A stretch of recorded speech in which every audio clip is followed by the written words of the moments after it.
काश मेरे बेटों में से कोई एक बेटा मेरे साथ होता तो इस उम्र में ये दिन ना देखने पड़ते।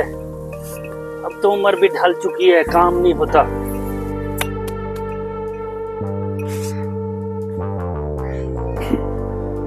मेरी क्या दुश्मनी थी तुझसे, मैं तो तुझे चारा डाल रहा था, मुझे चोट लग गई। बेगम इधर आना, चोट लग गई है मुझे, गाय ने मारा है अभी। आपको कितनी दफा कहा इसे भेज दो, जमीन भी भेज दो, लेकिन आप नहीं सुनते। देखा आप क्या हो गया। चलो आओ वहाँ बैठे, मैं पट्टी लगाती हूँ, देखती हूँ क्या हो गया। चलो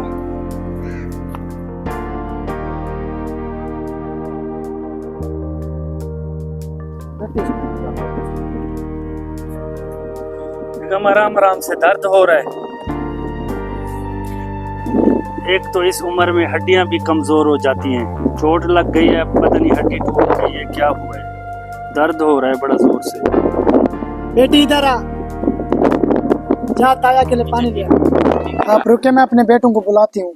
ओ नहीं नहीं छोड़, नहीं नहीं, हर बार मैं आपकी सुनती हूँ, लेकिन इस बार मैं बुलाऊंगी उनको। रहने दो, नहीं। इतना अरसा हो गया है, उनको एहसास ही नहीं है हमारा बूढ़े वालिदैन का। हेलो बेशर्मो, तुमको कोई शर्म है? अब आप 10 साल से एक गाय को पाल रहा है, जमीनों को देख रहा है, उनका बाजू टूट गया है। अगर तुम में रत्ती बराबर भी हया हो ना, आओ अपने बाप को देखो।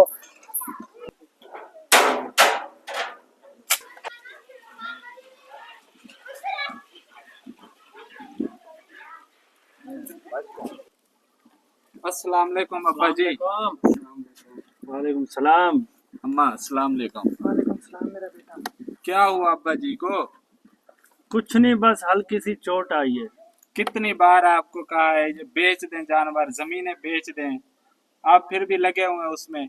अब देखें खुद को चोट लग गई ना। बेच दूं से क्या मतलब है? मेरा हाल पूछने आए हो या जायदाद की तकसीम करने आए हो? आपकी खबर लेने आए, जायदाद की नहीं पड़ी हुई हमें, लेकिन आपकी फिक्र है हमें।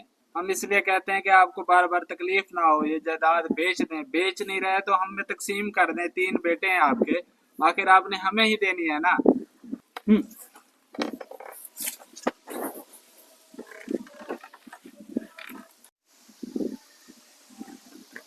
क्या इरादा है अब्बा जी, देनी है जमीन या नहीं?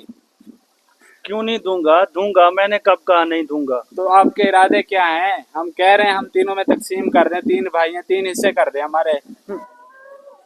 अब्बा जी अभी आप हयात हैं, अभी से जायदाद तकसीम कर दें, कल को हम भाइयों की लड़ाई हो जाए तो। क्यों बेटा, ये कैसी बात कर रहे हो? तुम तीनों भाई हंसी खुशी रहो, सारी जिंदगी इकट्ठे रहो, क्यों लड़ोगे आप?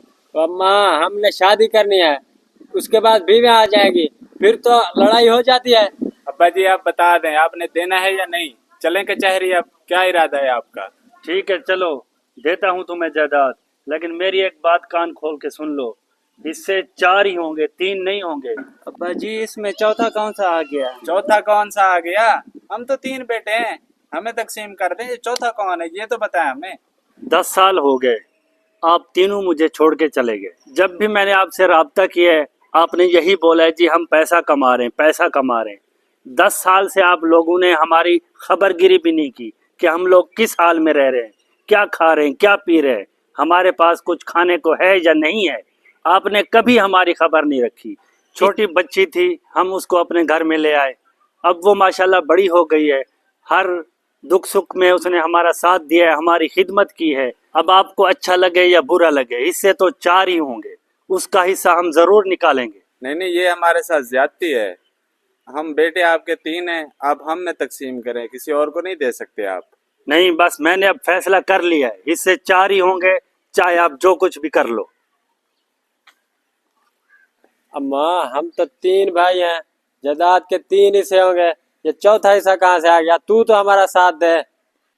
नहीं बेटा, 10 साल हो गए हम एक दूसरे का सहारा बने, आप लोग तो हमें छोड़कर चले गए थे, हम ही एक दूसरे का सहारा थे, तो अब मैं उनको क्यों छोड़ूं?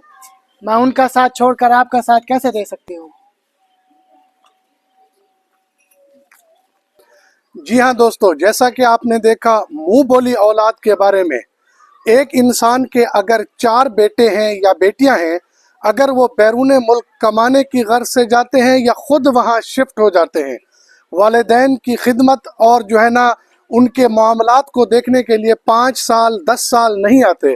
और जब यहाँ से फ़ोन जाता है, डॉक्टर कहते हैं कि इनका आखिरी वक्त है, आप लोग आ जाएं, और वो आ जाते हैं जायदाद के हिस्सेदार बनकर कि फ़लाँ ज़मीन में, फ़लाँ बाग में, घर में भी हमारा हिस्सा है, ये तो हमारे वालिद हैं।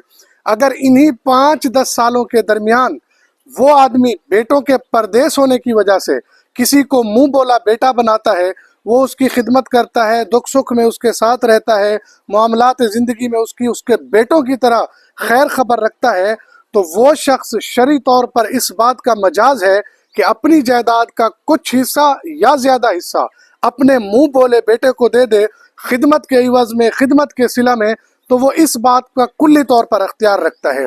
लिहाजा जो लोग बैरून मुमालिक में मुकीम हैं, कारोबार की गर्ज से या रिहाइश पजीर हैं, उनको चाहिए वो अपने बूढ़े वालिदैन को अपने साथ रखें या वक्तन फ़वक्तन चक्कर लगाकर उनकी खिदमत करें, उनकी देखभाल करें, या उनके लिए जो है ना काम करने वाला, उनकी खिदमत करने वाला एडजस्ट करें।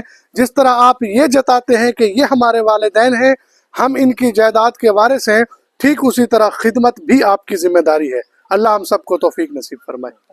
वीडियो अच्छी लगी हो तो चैनल को सब्सक्राइब करें और बेल आइकन पर क्लिक भी कर दें। मिलते हैं इंशाल्लाह नेक्स्ट वीडियो में, तब तक अपना ख्याल रखें। अल्लाह हाफिज़।